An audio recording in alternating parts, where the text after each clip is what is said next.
안녕하세요. 없는 형편에 두 사람 힘을 합쳐 열심히 살면 사는 게 조금 고달플지언정 같이 고생하는 만큼 행복하게 잘 살 수 있을 거라 믿었는데 이렇게 파혼하게 되다니. 결혼 준비하면서 파혼하는 사람들이 그렇게 많다는데 그게 제 이야기일 줄은 한 번도 생각해 본 적 없었어요. 말씀드렸다시피 저희 집이나 예비 신랑 집이나 형편이 그렇게 넉넉한 편은 아니에요. 굳이 따진다면 저희 집이 예비 신랑에 비해서 조금 더 나은 편이긴 해요. 재산이나 그런 게 더 많아서 형편이 낫다기보단 저는 외동인데 예비 신랑은 밑으로 동생이 둘이나 더 있거든요. 예비 신랑이 취직하자마자 집에서 나와 혼자 지내고 있는 것도 그 이유가 가장 커요. 부모님 집에서 살면 생활비야 조금 덜 들겠지만 동생들 용돈 챙겨주고 부모님 생활비 보태드리고 하면 모으는 돈이 하나도 없겠다 싶었고 차라리 월세 20만 원 내고 혼자 지내는 게 더 싸게 먹힌다는 계산이었거든요.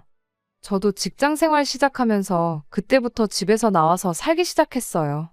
하지만 예비 신랑과는 상황이 많이 달랐죠. 일단 독립해 나올 때 집에는 단순히 출퇴근 문제 때문에 독립을 하는 거라고 설명하긴 했지만 저는 예비 신랑과는 반대로 저희 부모님이 어떻게든 저를 도와주고 싶어 하시는 게 부담이 돼서 집을 나온 이유가 더 컸습니다. 제가 직장이 생긴 만큼 부모님을 도와드려도 모자랄 판국에 괜히 저 때문에 안 먹어도 그만인 고기 반찬 끼니마다 하나씩 챙겨주시려고 하고 어떻게든 제가 월급을 받는 대로 고스란히 모을 수 있게 자꾸만 안 해도 되는 지출을 하려고 하시는 부모님이 반대로 부담이 돼서 집을 나온 이유가 더 컸어요.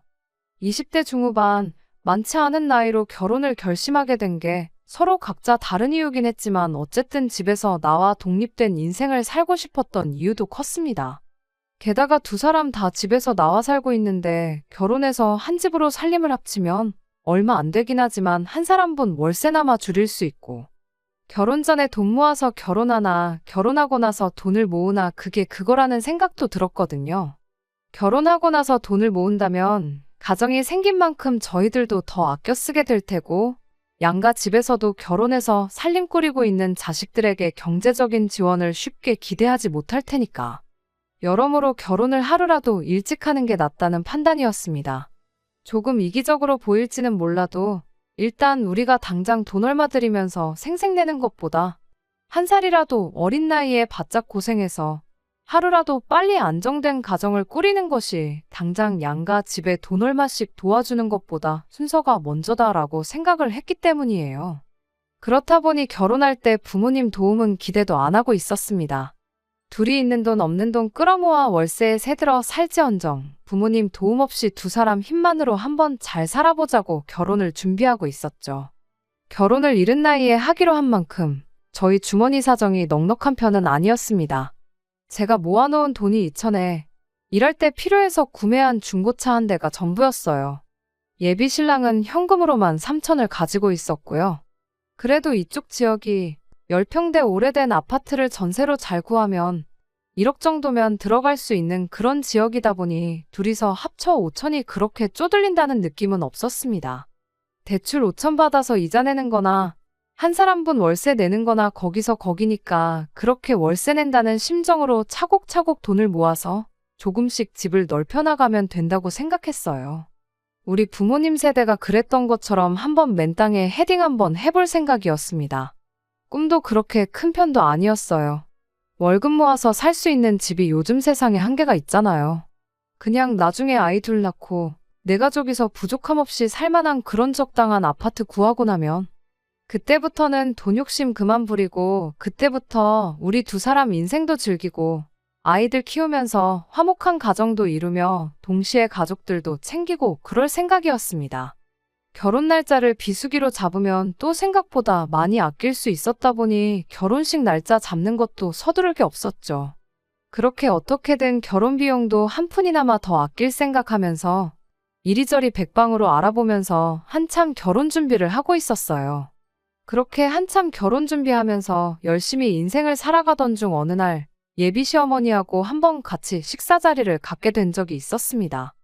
예비 신랑도 그간 바빴던 건지 예비 시댁에 한 달 반, 거의 2달 가까이 발길을 못했던 것 같아 보였어요. 예비 시어머니가 예비 신랑한테 먼저 얼굴 까먹겠다는 말을 꺼내셨고, 예비 신랑도 예비 시어머니한테 요즘 통 바빠서 시간이 나질 않는다며 그간 어떻게 지내셨냐 안부 인사를 물었습니다. 그리고 그 질문에 예비 시어머니가 툭 던지듯 말 한마디를 꺼냈습니다. 이 모든 일의 시작이나 마찬가지인 말이었죠.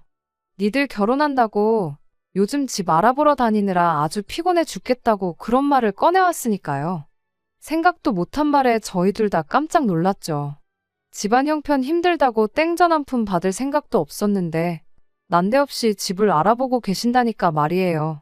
안 그래도 그때쯤 저희가 신혼집 하면 좋겠다고 이래저래 알아보던 아파트가 하나 있었는데 알아볼 필요도 없이 그 집을 해주시면 안 되겠냐 말할까 말까 엄청 고민을 했어요. 왜냐하면 예비 신랑이랑 제가 다니는 회사가 서로 위치가 다르다 보니까 신혼집을 구하는 데 있어서 위치가 중요한 고려사항 중 하나였거든요. 물론 제가 차가 있는 만큼 신혼집 위치가 어디든 간에 조금 유리한 편이기는 했지만 그래도 일할 때도 하루 종일 운전해서 다니는데 출퇴근 거리라도 조금 가까웠으면 싶은 욕심이 있었거든요. 그런데 예비 시어머니는 그런 부분은 하나도 모르는 상황일 테니까 집을 어디에 구해야 하는지는 생각도 못하고 계실 거 아니겠어요? 그래도 일단은 입 꾹 닫고 가만히 있었죠. 그런 거에 대해서 이야기를 꺼낸다면 그건 제가 아니라 아들인 예비 신랑이 물어보는 게 맞다고 생각했거든요. 하지만 예비 신랑은 그날 우리 신혼집에 대한 이야기를 꺼내지 않았어요. 그날 그 자리에서 집에 대한 이야기는 예비 시어머니가 집을 알아보느라 바쁘다고 꺼낸 그 말 한마디가 전부였지요. 그날 식사 마치고 집에 돌아가는 길에 예비 신랑한테 단도직입적으로 물어봤어요. 이왕 집을 해주신다는 거 우리가 알아보고 있는 그쪽 동네로 알아봐 주시면 안 되냐고 말씀드리는 게 어떻겠냐고요. 그런데 예비 신랑이 그건 좀 그렇다며 한 발 빼더군요. 예비 시어머니 예산이 얼마인지도 모르는데 너무 우리 요구사항을 먼저 말하는 게 좋아 보이지는 않는다면서요. 먼저 어머니가 집을 알아봐 오시면 그때 우리한테 해주려는 예산이 얼마나 되는지 그런 게 대충 감이 오지 않겠냐고. 우리 모아놓은 돈도 있고 대출도 받을 계획인데 그런 거 다 감안해서 예비 시어머니가 우리한테 해주려는 돈이 대략 얼마인지 감을 잡고 그때 가서 말을 꺼내도 늦지 않다는 거예요. 그때는 남자친구 말이 충분히 합리적이라고 생각해서 그렇게 하기로 했습니다. 저라고 당장 2천만 원 가진 게 전부인데 거기다 대고 감이 좋다 배가 좋다 하는 것보다 나중에 결혼했을 때 시어머니와의 관계나 그런 것까지 생각해보면 일단 당장 내 의견을 고집하지 않는 게 좋다는 생각이었거든요. 그리고 저는 그 길로 부모님 댁에 들러서 이 이야기를 전했어요. 저희 부모님께서는 집까지 해준다는데 딸 자식 시집 보내는 입장에 아무것도 안 해서 보낼 수는 없지 않냐며 그 주에 노후 자금으로 준비하고 계시던 적금에 보험도 몇 개 해지해서 현금 4천만 원을 만들어주셨습니다. 예비시댁에서 신혼집을 얼마짜리를 해줄지는 모르겠지만 그래도 부모님 돈 4천에 내 돈 2천. 차 한 대 이렇게 가져가면 그래도 26 나이치고 충분히 손 부끄럽지 않게 가져가는 거라 생각했어요. 그런데 또 이렇게 부모님 지원을 받고 나니까 여유가 생긴 만큼 욕심도 생기더라고요. 부모님이 돈을 해주신 만큼 제 돈에 남자친구 돈까지 합치면 거의 1억에 가까운 거금이 되었잖아요. 예비 시어머니가 집을 해준다고 한다 치면 암만 그래도 30평대 아파트를 턱하니 해줄 형편이 안 되는 거 뻔히 아는데 해주셔봐야 저랑 예비 신랑이 알아봤던 그 10평대 아파트 정도 해주시는 게 최대일 테고 그 10평 남짓한 집에 신혼살림으로 1억을 채우는 게 사실상 말도 안 되는 일이잖아요. 예비 신랑 돈은 따로라고 쳐도 앞으로 결혼식 하면 축의금 들어올 것도 있고 결혼 비용으로 나가는 돈도 이래저래 본전은 치게 될 텐데 그렇다고 당장에 1억이나 되는 큰 돈을 그냥 통장에 묶어두고 놀릴 수도 없는 노릇이기도 했고요. 그래서 그냥 예비 시어머니가 집을 알아봐 줄 때까지 기다리는 게 아니라 아싸리 예비 시댁에서 집으로 해주려던 돈에 우리 돈까지 전부 합쳐가지고 이참에 그냥 대출도 하나 받지 않고 적당한 아파트 하나를 매매하면 좋겠다 싶었습니다. 그렇게 하면 예비 신랑과 저희 인생 계획에 있어서 몇 년은 절약하고 들어가는 거나 마찬가지였거든요. 전세로 시작해서 최대한 돈을 모아가지고 더 좋은 집으로 이사 나가는 그 계획에서 시작 단계부터 몇 단계 뛰어넘을 수 있는 건데 이보다 더 좋은 방법이 또 있겠나 싶었죠. 그렇게 예비 신랑에게 우리 집에서도 4천을 지원해주기로 했다는 그 기쁜 소식을 전하며 제 생각도 동시에 이야기했어요. 예비 신랑도 듣고 보니 제 말이 일리가 있는 소리라며 어머니가 집을 구해줄 때까지 기다리는 것보다 네 돈 내 돈 할 것 없이 전부 모아 합쳐가지고 집을 매매하는 쪽으로 이야기를 해보겠다고 기대에 차서 이야기를 해왔어요.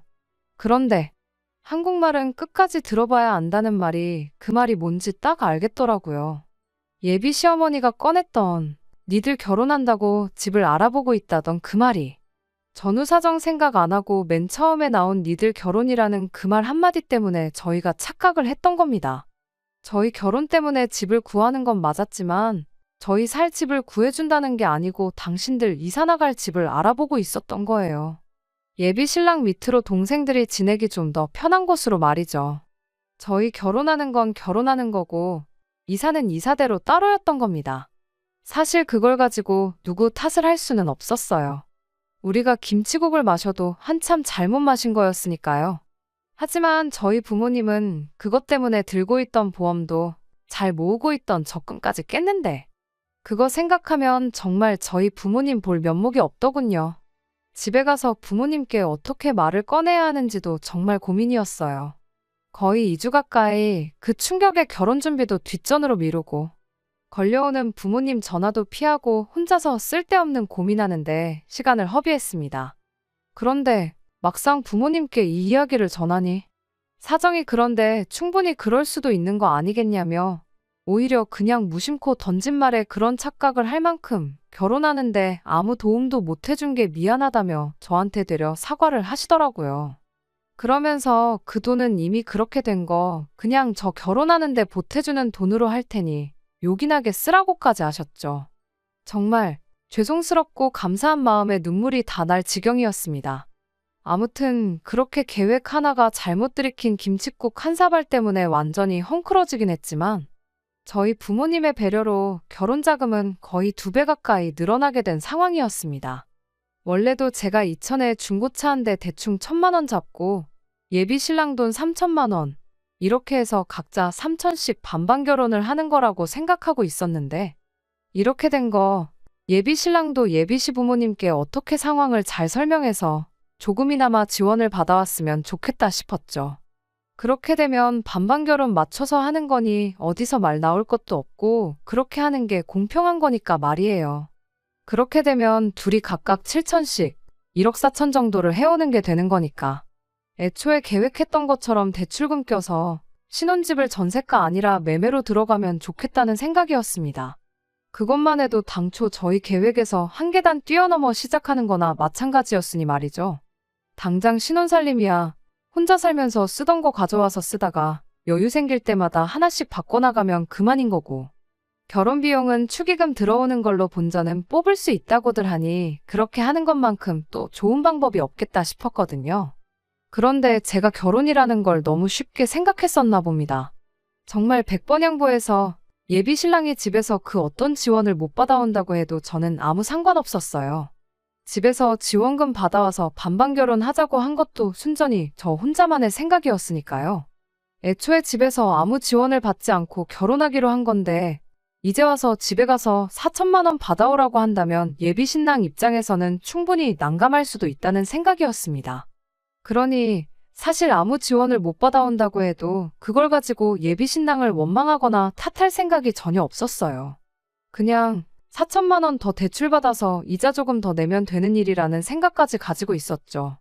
그런데 혹시나 싶어서 꺼낸 지원금 이야기에 오히려 예비 신랑은 제가 생각했던 것과 정반대의 반응을 보여왔습니다. 갑자기 어디서 장남 효자병에 제대로 걸려버려가지고 온 거예요. 4천만 원 이야기를 꺼내니 되려 예비 신랑이 안 그래도 저한테 기니 할 이야기가 있었다며 입을 열었습니다.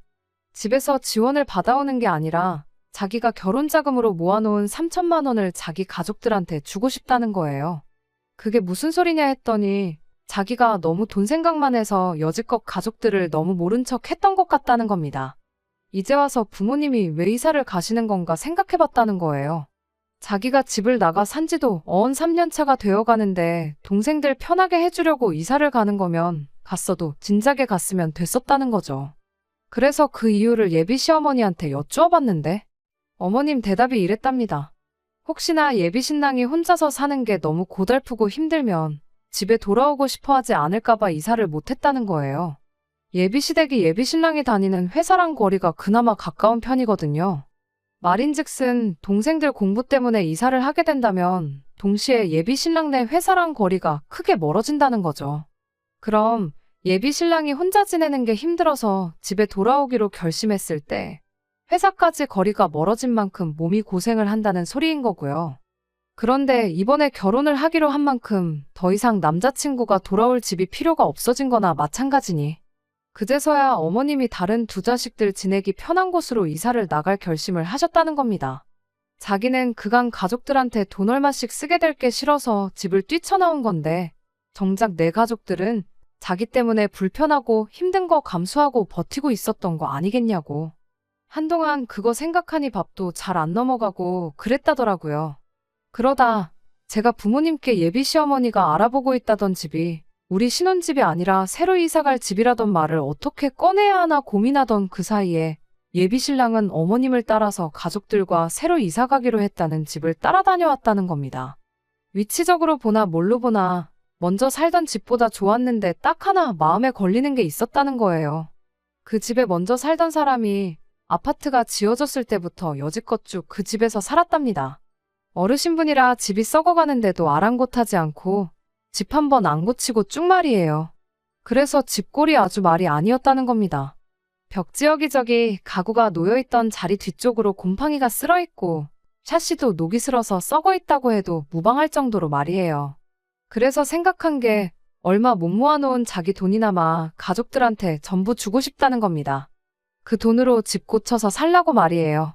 곰팡이 쓸어있는 부분은 벽지로 새로 덮는다고 나아지는 게 아니라더라고. 그게 또 건강에도 그렇게 안 좋다지 않냐면서 결혼하면서 마지막으로 가족들한테 큰 거 선물 하나 해주고 싶다는데 마음이야 이해가 가지만 어이가 없었어요. 우리가 일찍 결혼하기로 정했던 게 그만큼 빨리 가정을 꾸려서 우리 삶의 안정도 찾고 그걸 기반으로 가족들도 도와주기로 했고 그런 거잖아요. 그러니까 말인즉슨 마지막으로 도와주자는 게 아니라 시작부터 있는 돈 다 퍼주고 시작하겠다는 소리나 마찬가지였죠. 여지껏 가족들한테 땡전 한 푼 주기 싫다고 독립해 나와서 살았으면서 이제 와서 그게 후회된다고 얼마 안 되는 돈이나마 전 재산을 퍼주겠다고 하니 어이가 없었죠. 예비 신랑한테 나라고 우리 부모님 안 도와주고 싶겠냐고. 일단 우리가 먼저 자리를 잡는 게 우선이고 도와드리는 건 그 다음이 되는 거 알고 있지 않느냐고 했더니 그 말에 한다는 소리가 글쎄. 제가 부모님한테 받아온 돈 4천을 안 쓰고 돌려드리면 똑같아지는 거 아니냐입니다. 그게 무슨 어린 반푼어치도 없는 소리냐 했죠. 그랬더니 예비 신랑이 이해가 안 되냐면서 그 돈을 돌려드리면 저희 부모님한테는 여유자금이 4천이나 생기는 거 아니냐고. 자기가 가족들한테 자기 돈 해주는 거랑 따지고 보면 똑같은 거 아니냐는 거예요. 어이가 없어서 너는 계산을 할 줄 모르는 거냐 아니면 네 편한 대로 계산을 하고 있는 거냐 한마디 따졌습니다. 애초에 없던 돈이 생긴 건데 나는 0이 되는 거고 너는 마이너스가 되는 건데 그게 어떻게 똑같을 수가 있냐고 계산 똑바로 하고 떠들라고 했죠. 멍청이가 아니고서야 계산을 그렇게 할 리가 없을 텐데 예비 신랑도 그걸 상정 못했다고 생각하지는 않습니다. 그냥 이제 와서 가족들한테 어떻게 퍼주고 싶으니 말도 안 되는 억지를 부리는 거라고 생각했어요. 아니나 다를까 예비 신랑이 입에 거품을 물면서 저한테 따지고 들더라고요. 어차피 그 돈 없이도 하기로 했던 결혼인데 이제 와서 그게 뭐가 중요하냐고요. 세상에 돈 3천씩 들고 결혼하는 사람들이 어디 있냐고. 자기 3천이 있으나 없으나 그렇게 큰 차이는 없다는 겁니다. 당초 계획이 전세 대출 받아서 1억짜리 집에 들어갈 계획 아니었냐고. 5천을 대출받나 1억을 대출받나 이자 내는 거 계산해보면 그렇게 큰 차이가 나는 것도 아니랍니다. 그러니 정 모하면 부모님 돈도 돌려드리고 저도 제 모은 돈까지 부모님한테 드리라고. 그리고 아예 돈 빵원으로 한번 시작해보자면서 끝까지 자기 돈은 가족들을 위해 써야만 하겠다네요.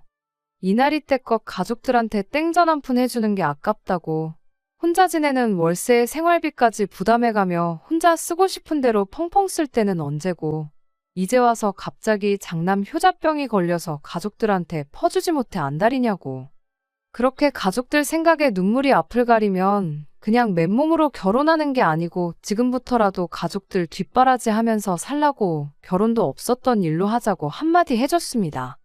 그런 제 말에 예비 신랑은 눈 하나 깜짝 안 하고 그러자고 되려 큰 소리를 치더군요. 결혼 준비만 거의 반년을 넘게 하고 있었는데 그 기간이 무색하게 파혼하고 끝내버리는데 단 하루밖에 걸리지 않았습니다. 처음에는 진짜 파혼하게 된 건가 싶고, 연애 시작했을 때부터 결혼 준비하던 때까지 일들이 다 거짓말 같고 믿을 수가 없었는데 며칠 지나지 않아서 그런 마음은 사라지고 오히려 속이 후련해지더라고요.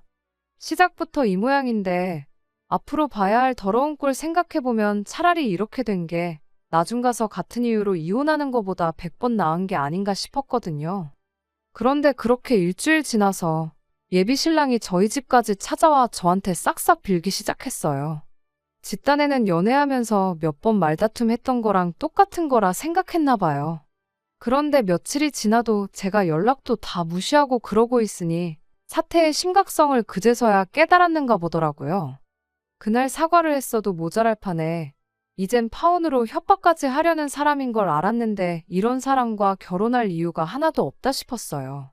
그렇게 예비 신랑한테 구질구질하게 집까지 찾아오지 말라고 가서 가족들 뒷바라지나 실컷 해주라고 속 시원하게 한마디 해주고 얼굴에 소금까지 뿌려줬어요. 재수 온 붙는다고 얼른 꺼지라고요.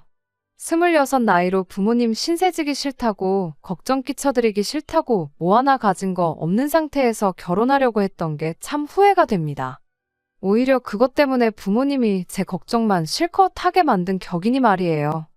옛날이면 진작에 결혼해서 벌써 애도 있을 나이긴 하지만 지금은 그렇게 많은 나이도 아니잖아요. 어린 나이로 이혼녀 딱지 달고 사는 것보다야 이렇게 파혼해서 인생의 두 번째 기회를 얻은 게 오히려 다행이다 싶습니다.